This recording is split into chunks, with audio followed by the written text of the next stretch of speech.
Coming up on EOP, hear about what Kim Kardashian is branching into next, a movie release controversy, the Bachelor finale we're all biting our nails about, and so much more. Let's get right to the point with this week's entertainment news. We gon' relax tonight. Spaceships fly. Pull it up, cuff it up. Welcome back to Entertainment on Point. I'm your host, Hannah Bazet. And I'm your host, Robert Fornatero. Tonight, we have reporters Riley Sanguini and Melissa Garlock in studio. And make sure to stick around until the end of the episode for a free segment hosted by Robert. Well, we have quite the show for you, but first, let's kick things off with this week's top stories.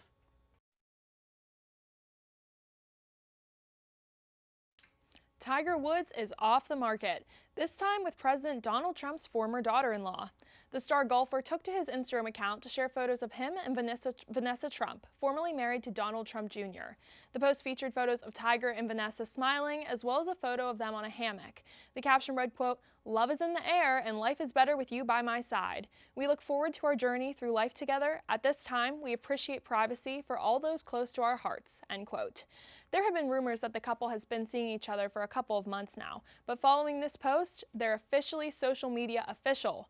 Vanessa Trump shares 2 kids with Trump Jr. and was with him for 13 years before their divorce in 2018. One of those kids is Kai Trump, who was thrust into the media after she spoke on behalf of her grandfather at the Republican National Convention. Now, Kai plays golf at the University of Miami, a hobby she shares with Tiger. Tiger was also formerly married, having 2 kids from his own previous marriage. I think we all remember the fallout after Tiger cheated on his previous wife and she took a golf club to his car. It will be interesting to see if this couple can go the distance in the wake of both of their polarizing lives and pasts. So, I don't know about you, Robert. I know you're a little bit younger than me. Yeah. Tiger Woods cheating on his wife is like a core memory for me. Like, I remember being a little kid, going into the grocery store, reading the tabloids. I was devastated. Like, it happened to me. Like, it happened to my family. Do you share this experience? Okay, so I don't have like an experience like that because I remember the whole controversy, but I only remember from like an older standpoint, like whenever I found out about, whenever I was like older. So I never had like that experience as a kid, but I remember seeing on social media, like I saw the posts of like them 2 like cuddling together and like the official like just statement and stuff like that. And I just remember like I was like kind of like, I don't know, like a gasp, I guess you could say. Like my mouth was just like open. I don't know. It was very strange for me to see.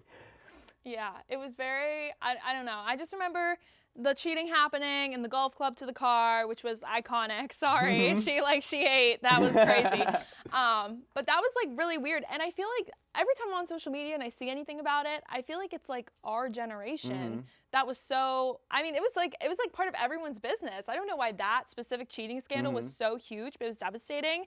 As far as this new couple, I thought it was kind of weird how they like shared each other and then they were like, but we're asking for privacy. Yeah, exactly. Because it didn't really seem like that many people knew they were together to begin with. But I'm happy for them. I mean, I hope it works, obviously. Like I mentioned, Kai Trump, she's a golfer. Tiger Woods is a golfer. So they have that in common. I don't know. We'll have to see if anything comes of this. But it'll be interesting to see where it goes. And Vanessa has the opportunity to do the craziest thing in the world if he cheats on her. True. That is so true. Selena Gomez and fiance Benny Blanco have officially released their joint album, I Said I Love You First. Variety reports that the project was released on March 21st and consists of 14 songs. Along with the album, the pair also released the music video for one of their songs, Younger and Hotter Than Me, which is a piano ballad. Prior to the album's release, a one-on-one conversation with the couple was released on Spotify where the two had a 33-minute conversation discussing their writing process. During the conversation, Gomez said, quote, "We'd get up in the morning and have a conversation, but our conversation was never led going. What are we going to write about in the album?" End quote. Blanco added, quote, "I was constantly just writing whatever you said wherever we were. Sometimes you'd be saying something really important and I didn't know if you realized, but I would open my phone and be like, that's so good line. That's such a good line for a song," end quote. The pair also revealed that the album has collaborators such as Phineas and Charlie XCX. Other artists featured on the album include Gracie Abrams, J Balvin, and Taney. Now, did you know about this? Like, I know they've been very active in their, like, they've been very public with their relationship on social media, and I knew that they were, like, creating an album together, but I did not know about, like, all of these people that they were including. I didn't know their process. What did you think? I didn't really know anything about it either. I found out about it on social media, like I think everyone else did. I haven't heard very many of the songs. All I know is that it stirred up the whole Haley versus Selena, Justin versus Benny thing, as it usually does. Yeah. As far as the songs, I haven't really heard any of them, so I can't really comment on the album. But I have seen them. They've been going on everything, like promoting it. Yeah. So I hope it's doing numbers for them in the Apple Store. I don't know how. Do you know if it's popular? Is it doing well? Do we know? I personally, I do typically like to listen to like today's top hits and stuff like that, and I personally have not seen it on there as of right now. I know it's new, so it might still be like building and trending. Yeah. But Just as needs of a right little now, bit. yeah, maybe it just needs a little like kick, a little boost. Yeah. But as of right now, I have not seen it, so we'll just have to see how it goes. Yeah. Best of luck to them. I Yes. hope they're happy. Yes. The wait is over. This Monday's Bachelor finale ended with Bachelor Grant Ellis getting on one knee and America biting their nails. Following the shocking Women Tell All episode, Bachelor Nation was questioning whether Ellis ended up with one of the girls or not after the episode's turmoil. The last two ladies standing, Latia Gar and Juliana Pascarosa, spent their final time on the show meeting Ellis's family and going on their last individual dates. The first woman out to see Grant was Latia, meaning she would not be the lucky woman leaving engaged. During the After the Final Rose episode, Latia shared that she felt blindsided and didn't expect Grant to not propose. She said, quote, "You said a lot of things to me from the beginning, from our first one-on-one in LA, where you said you wanted to stop the whole show because that's how sure you were and how confident you were in our connection. You said it to my mom," end quote. After their intense breakup, Latia left and Juliana came out, leaving the Dominican Republic as an engaged woman. The After the Final Rose episode ended with Juliana and Grant sharing their plans for the future, telling Bachelor Nation that they would be relocating to Boston, where Juliana is from, now that they are publicly engaged. Bachelor Nation was not happy with Grant following the engagement in the final rose, saying that he played Latia and picked the most predictable woman. Ex-users were ripping him apart, but supporting Latia at the same time. It will be interesting to see where this leads, as the Bachelor franchise decided to not do a season of The Bachelorette this past year. So I'm wondering if all this public support for Latia will be enough to make Bachelor Nation bring back the Bachelorette, because usually that's what they do. The woman that loses becomes the Bachelorette. So I'm wondering, but how do you feel about that, about him saying like, "I'll stop the show right here, I'm so positive in our connection," and then Like- marrying another woman? Like, that's just crazy, especially where she was like, "You said this to my mom." Like, he made it seem like it was To her very important. mom. Like, that is important. That is extremely important. You don't just say that, especially if you don't mean it, especially on live television of all places. Ugh, and they always seem to forget that. That's That's on TV. exactly I'm like everyone confused. is seeing this, so they're also Yeah. seeing your character. Yeah, you can never trust a man, especially not on TV. I feel like that's what this shows. Mm-hmm. I feel bad for her, but it also seems like she really missed a bullet, or dodged a bullet, because if he's saying one thing, but then he's doing the opposite. Yeah. Like, that transfers into so many other parts, and so I don't know. I mean, best of luck to them. Oh, yeah. I hope they're happy, but it will be interesting to see if Latia will become the next Bachelorette or not. Yes. I hope her future is very bright and happy and far from him. Yes, well, everyone online is supporting her for sure. Yes. Big news from Beverly Hills. Real Housewives of Beverly Hills star Garcelle Beauvais has announced she is leaving the show following the currently airing season 14. Garcelle released a video on her Instagram to announce her departure from the show. In the video, she shared, quote, "Hey guys, so I have some news. I have decided to leave Beverly Hills. It has been a wild ride. I mean, some amazing things have happened and some hard things have also happened, but it has been a ride," end quote. The main reason for her departure was revealed to be her 3 children, Oliver, Jade, and Jax. She shared, quote, "Nevertheless, one of the reasons why I'm leaving is my family, my boys. Their last year of high school is next year, and I want to be a part of that," said. "And Jade is starting a new career, and I want to be a part of that too," end quote. She also added that she has some exciting upcoming projects she needs to prioritize, adding, quote, "And secondly, I have the most exciting projects that I am developing, producing, and acting, and I can't tell you anything right now, but you'll know soon enough," end quote. Congratulations to Garcelle on her 5-season run on Real Housewives of Beverly Hills, and we wish her well in all her future endeavors. Now, I haven't really been keeping up with this and stuff, but 5 seasons, that seems like a long time, and especially her reasoning, trying to spend it with her 3 kids, like that seems very genuine and very sweet. What do you think? Yeah, I think that that's very noble. I think I feel like women sometimes catch a lot of flack for wanting to leave to like be mothers, but Yeah. at the same time they want them to like be mothers and have a full-time career and like be girl bosses and everything else. So it is kind of refreshing to just hear a woman who is successful be like, you know what, I just want to be a mom right now. Like I don't want to work, and that's okay. And Exactly. it's nice that people are embracing it and, you know, encouraging her, because that's not always what happens. So I'm excited for her and her family. It sounds like she wants to be active in her kids' lives, and I would never knock someone for that. So Yeah. I think that that's great. Yeah, I hope I hope the kids' senior year goes well, and I hope that her future looks very bright as well. We're going to go for a quick break, but when we come back, our EOP reporters are here to give you the scoop on what has been happening in the entertainment world this week. Stay tuned.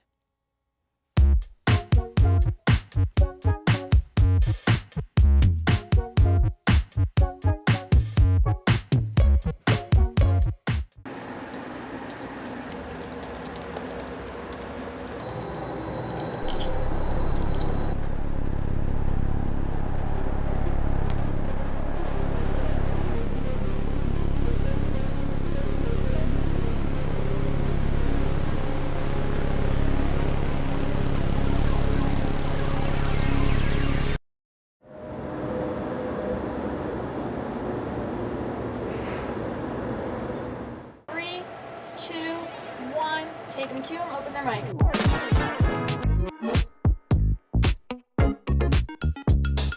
Today marked the 1-year anniversary of the Pittsburgh Post-Gazette strike. Point Park University just hosted a campus-wide meeting. Plans for the rapid transit bus line are not set to conclude until 2025.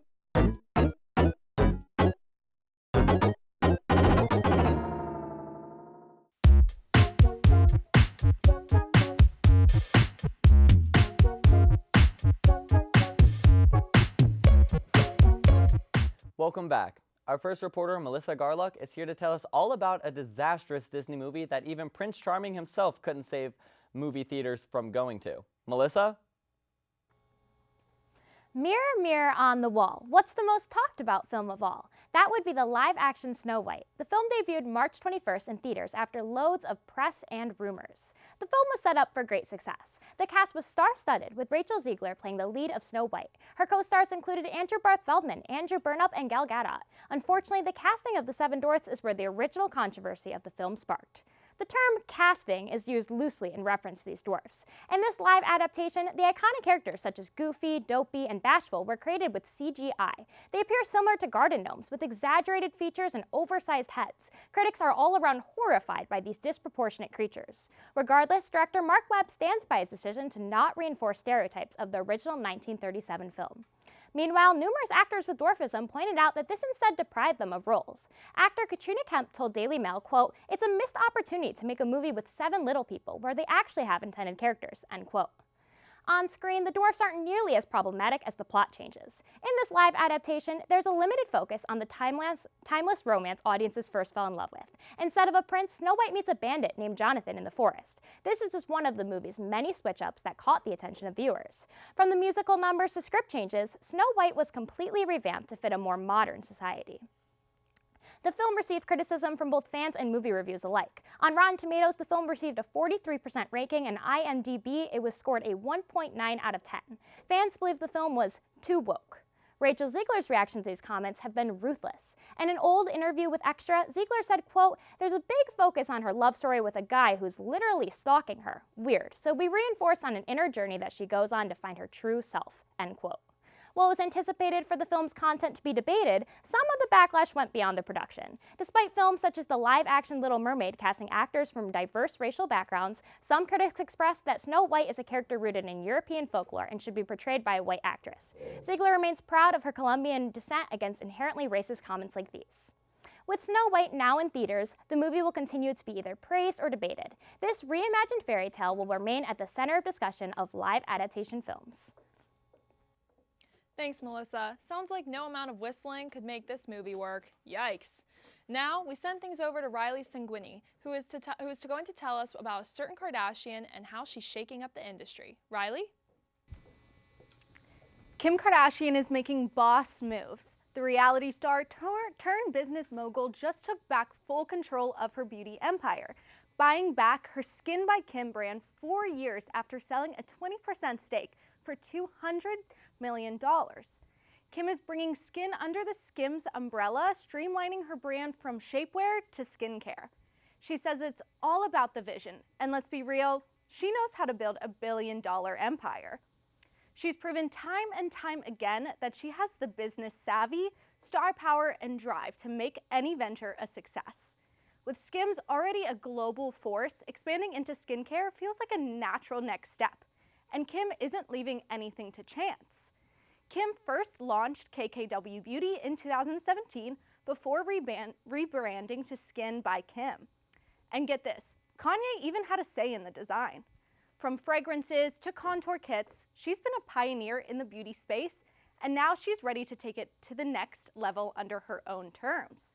Now, Northwest is ready to take over the empire, saying she wants to own Skims and Yeezy one day. The next generation of the Kardashian West legacy is already thinking big. So, will Skims Beauty be the next billion-dollar success? With Kim in charge, absolutely. She's done it before, and she's about to do it again.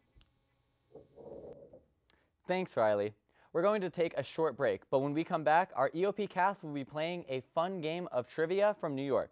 You won't want to miss it.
Hello and welcome back to Entertainment on Point. I'm your free segment host, Robert Fornatero. In honor of last week's Point Park School of Communication trip to New York City, we are going to be playing NYC Trivia. Are you guys ready to play? Yeah. You guys seem a little weird, but it's okay. It's okay. So we're going to go to our first question. What year did Saturday Night Live start airing? Are we going down the line? Yeah, okay. Does it have to be the exact year, or can we kind of like try be in the exact ballpark? year, it and then I'll multiple just give it to the choice? person who's closest. Okay. How's that work? Okay, sure, yeah. I started. Yeah, you can start, yeah. I'm gonna go with like 1989. I don't know. I feel like it was early 90s, but I'm scared to say the 90s because I'm trying to be That's spot fair. on. That's you fair. know? So, Yeah. Oh my gosh. I think it's, I don't know. Thinking earlier, They later. just did that Peacock documentary in honor of their, but I can't remember how many years it had been. I didn't even think about that. My The first- answer's right there. Well, my first thought went to like 2000, but I'm pretty sure they were doing it in the 90s and 80s. You're not gonna, So 50 years, let's say 50. So what's 2025 minus 50? Does anyone know? I know the answer. but 1975. Okay. That feels really, or I don't think it's that, but Are you guessing 75? yeah, I'll Okay. just do that. I was gonna say 1970s. oh my gosh. Uh-oh. And the answer would be 1975. They just had their 50th anniversary. I watched it. I It was like should've a known. yeah. I it- literally watched the I needed to documentary, think so about that's why. that. Yeah. But then in my mind, I was like, 25 years isn't long enough. Like they've definitely been doing it yeah, since no. before Right. 2000. They did their 50th anniversary. It was like It was hours long. It was like I think like 6 hours. It was Oh, really wow. long. But yeah, Yeah. no, it was their 50th anniversary. It just happened because they started in 1975. Okay. Yay. All right, our next question. How many shows are currently on Broadway? Crickets. We don't know. Not including off Broadway. If that helps. Oh, I have no idea. I literally have no idea. Okay, wait. Let me think. Do we want to go the other way? So you Yeah, can think? yeah. Yeah. I'll say like 8. 8 shows on Broadway? Yeah. Okay. I don't know how many shows are normally on Broadway because I'm gonna go higher than 8. I'll do 12. 12? Okay. I'm just gonna say like 20. Okay. So all of you guys are wrong. The answer is 34. Oh. Yeah, I was trying to count all the theaters I knew. Okay, I yeah, could yeah, probably yeah. name 20 theaters in the Broadway Oh, district. really? But like, well, don't ask me to. You know. Can we hear? No. No, no, but you know, yeah, that would make sense. So does she get the point then? Because you were the closest? Yeah, we can do Yeah, that. I Yeah, think yeah. so, yeah. I was gonna say you were directly on it last time, so you got the point Yeah. perfectly. Oh, I got this point too? No, the No, last but- one. That's why I Oh. didn't do the That's enough. closest person. Oh, okay. Yeah. Okay, I got it. All right, so 1 and then 1 right now. Okay. Our next question. What is the name of the major tunnel that takes you into New York City? You guys got me. this. You guys got this. It's iconic. Can we have a clue? The Fort Pitt Bridge. If you want a clue, think presidents. Is it okay? I know there's a George Washington Bridge. No. That's like I wanted to give you guys like a clue without giving it away. But this is it a bridge or a tunnel? Tunnel. Okay, so probably not the George Washington Bridge. Do any of you guys, would you like to, I mean, I usually fly. I don't take tunnels. do we have any guesses? Roosevelt, Roosevelt? No. Jefferson. Lincoln. Oh, It is yay! the Lincoln Tunnel. All right, so we have an even board right now. Wow. Yeah. That was iconic. All right, our next question. What network is SNL broadcast on? Oh, I feel like know you guys this. got this. I know You this. guys, do we want, you answered correctly last time, so would you like to start? No. No. Okay. ABC and Oh, Can we not say that? wait, no, I don't know. You can say I your just guess. didn't know if you. I didn't know If anyone would like to just shout a guess. NBC. NBC. You got it right, it's NBC. Oh my gosh. That was awful letter. I was It's almost okay. It's okay, it's okay. Yeah. All the call letters, whatever. All right, so we have one person in the lead, and that brings us to our final question. What time does the Today Show go live? 8 a.m. And we have our winner. All right, that was so quick. Yes, so Woo! it starts at 8 a.m., but it's actually, they tape it at 7 a.m., and then it goes live at 8. Interesting. But yeah, so you guys did great. Good job. We obviously have our winner. We got 1, and 3. Wow. Woo! Well, that's a wrap on this week's episode. Be sure to follow us on Instagram at Entertainment on Point for more content. You can stream all of our episodes on YouTube at UVIEW Television. I'm Robert Fornatero. Thanks for watching, and we'll see you all next time, EO Peeps.